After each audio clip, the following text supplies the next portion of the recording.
Oxygen, oxygen और oxygen, जान बचाती है ऑक्सीजन, बहुत ज़रूरी है ऑक्सीजन, और कम पड़ जाए तो फिर जान भी चली जाती है।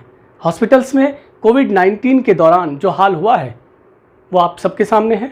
चलिए बात करते हैं कि ऑक्सीजन आती कहाँ से और बनती कैसे है। सबसे पहले हम बात करेंगे कि हमारी पृथ्वी पर कितनी सारी गैसेस मौजूद हैं, उनके नाम क्या क्या हैं। तो 16 प्रकार की गैसेस हैं जो हमारे वातावरण में हैं, जहाँ से हम ऑक्सीजन भी एकत्र करते हैं। नाम पढ़ लेते हैं जल्दी जल्दी से। नाइट्रोजन है, ऑक्सीजन है और आर्गन है, कार्बन डाइऑक्साइड है, नियोन है, हीलियम है और मीथेन है, क्रिप्टन है, हाइड्रोजन है, नाइट्रोजन ऑक्साइड है, कार्बन मोनोऑक्साइड है, जियोन है, ओजोन है, नाइट्रोजन है, आयोडीन है और अमोनिया है।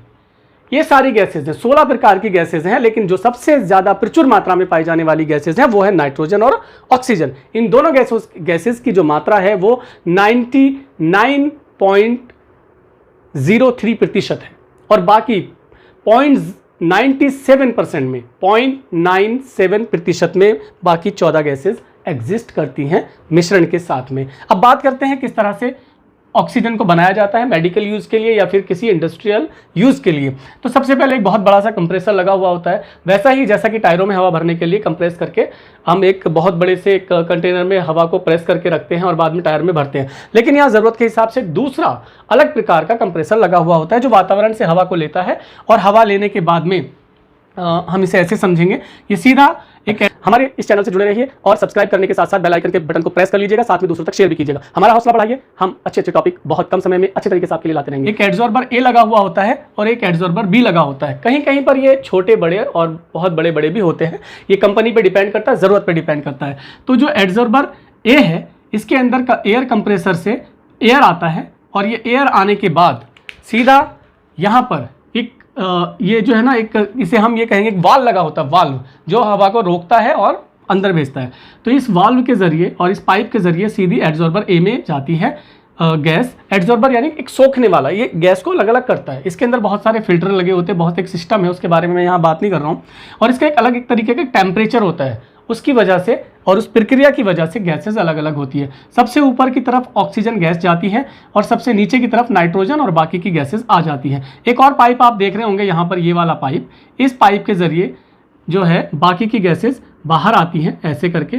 और यहाँ पर आप देख रहे होंगे ये एक वैक्यूम पंप लगा हुआ है, तो यहाँ से एयर आती है बाहर से और यहाँ एयर कंप्रेसर है, यहाँ से गैस जाएगी अंदर और इसके अंदर प्रक्रिया होगी और ऊपर की साइड यहाँ से ऑक्सीजन निकलेगी और ये ऑक्सीजन सीधे सीधे यहाँ से आकर के VSPA ऑक्सीजन बफर के अंदर चली जाएगी। इस ऑक्सीजन बफर के अंदर से बाद में सिलेंडर्स और बहुत बड़े बड़े जो कंटेनर होते हैं ऑक्सीजन के, उनमें भरा जा सकता है। यहाँ पर एक और पाइप लगा हुआ होता है जो एड्सॉर्बर ए और बी को जोड़ता है और यहाँ पर भी एक वाल्व लगा हुआ होता है। ये वाल्व इसलिए होता है कि अगर यहाँ पे प्रेशर इतना ज़्यादा हो जाता है कि ये बर्दाश्त से बाहर हो जाए, इसकी कैपेसिटी के बाहर जाए, तो वो यहाँ से खुल सकता है और एड्सॉर्बर बी में चला जाएगा। जब तक इसके अंदर प्रक्रिया चलती है तो ये खाली होता रहता है। जैसे यहाँ पर जब इसके अंदर ऑक्सीजन की प्रक्रिया चलेगी, इसका प्रेशर बहुत ज़्यादा हो जाएगा तो ये यहाँ से बंद हो जाएगा एयर कंप्रेसर। लेकिन एयर कंप्रेसर जो है चलता रहेगा, इसका रास्ता बंद होता है, यहाँ से जाएगा फिर ये दूसरे के अंदर, इस दूसरे यानी कि बी के अंदर जब एयर जाती है यहाँ से बंद होने के बाद, तो यहाँ जाने के बाद में ये इसके अंदर भी वही प्रक्रिया होती है।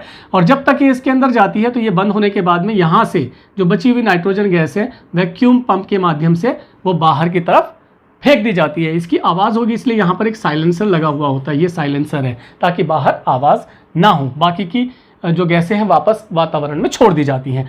साथ में जब इसके अंदर प्रक्रिया हो रही होती है तो इसके अंदर से ये बाहर चली जाती है और जब इसके अंदर से प्रक्रिया नहीं हो रही होती है तो इसके अंदर प्रक्रिया हो रही होती है और इसकी जो बाकी रेजिडुअल गैसेज हैं, बची हुई गैसेज हैं, वो यहाँ से बाहर जा रही होती है।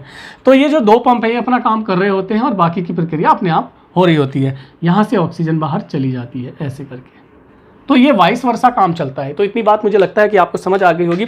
और कुछ फैक्ट्स के बारे में बात करते हैं। ऑक्सीजन को आप इस तरह से देख सकते हैं, मेरे आसपास, आपके आसपास अभी ऑक्सीजन मौजूद है लेकिन हम नहीं देख सकते। एक माइक्रोस्कोप के माध्यम से और एक प्रक्रिया से गुजरने के बाद ही ऑक्सीजन के इन अणुओं को देखा जा सकता है। दो अणुओं से मिलकर के ऑक्सीजन के O2 यानी ऑक्सीजन का रूप बनता है, इसीलिए इसको O2 कहा जाता है। ऑक्सीजन का एक दूसरा नाम और है, उसका नाम वो है डाईऑक्सीजन, क्योंकि इसके दो मॉलिक्यूल्स होते हैं और दोनों जुड़े होते हैं, इसलिए इसको डाईऑक्सीजन भी कहा जाता है। ऑक्सीजन की खोज यानी किसने की थी और कब की थी, तो 1773 के एक ही समय में समकाल में दो अलग अलग देशों के दो अलग अलग वैज्ञानिकों ने, जिनमें एक तो स्वीडन के थे और दूसरे इंग्लैंड के थे, कार्ल विल्हेम शीले, ये स्वीडन के थे, इन्होंने भी खोज की ऑक्सीजन की। दूसरे थे जोसेफ प्रिस्टले, ये इंग्लैंड के थे, इन्होंने भी उसी टाइम पर, समकालीन है दोनों, लगभग इसी समय में इन दोनों ने खोज की थी। ऑक्सीजन का क्या रूप है, हमें दिखाई नहीं देती, टेस्ट करेंगे बिल्कुल नहीं आएगा, और अगर हम इसे सूंघना चाहेंगे तो बिल्कुल भी हमें नहीं कोई स्मेल आएगी इसकी। कहाँ से मिलती है, हवा में मौजूद है और पानी के अंदर ये मौजूद है। एक नंबरिंग न्यूमेरिक्स की बात कर लेते हैं। देखिए 21% कहा जाता है हमारे वातावरण के अंदर, हमारी पृथ्वी पर ऑक्सीजन की मात्रा मौजूद है। ये दूसरी सबसे बड़ी गैस वातावरण में है। अगर हम गैलेक्सी की बात करें, पूरी आकाश गंगा की बात करें, तो तीसरी सबसे बड़ी ये गैस है।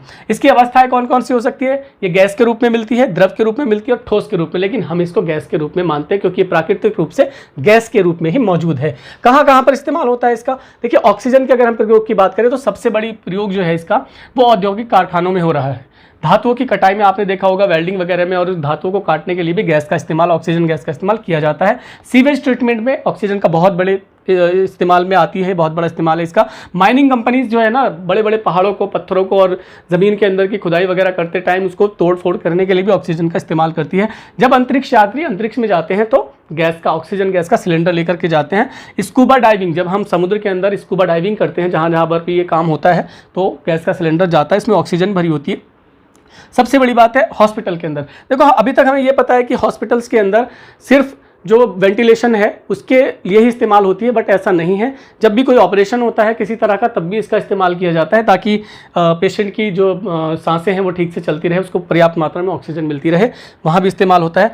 पर्वतारोही, पर्वत पर चढ़ते समय क्योंकि गैस का जो दबाव है वो बहुत कम हो जाता है, ऑक्सीजन कम मिलती है, बैक्टीरिया को मारने में भी ऑक्सीजन का बहुत इस्तेमाल किया जाता है। हवाई जहाज़ की अगर हम बात करें तो हवाई जहाज़ के अंदर ये ऑलरेडी होता है। जब एक ऊंचाई पे हवाई जहाज़ पहुंचता है तब उसको हमें वेंडिंग पेंट को खोलना पड़ता है कि भाई हवा आ जाए वहाँ से, और हमें एक गाइडलाइन में बताते भी हैं कि भाई अगर आपको सफोकेशन होने लगे तो ऊपर से वो खिड़की जो जगह है, वेंडिंग है, उसको खोल लेना भाई, तो वहाँ से आपको ऑक्सीजन मिल जाएगी। सबमरीन में यानी कि जो पनडुब्बियाँ हैं, पनडुब्बियों के अंदर भी गैस होना, ऑक्सीजन गैस का होना अनिवार्य है।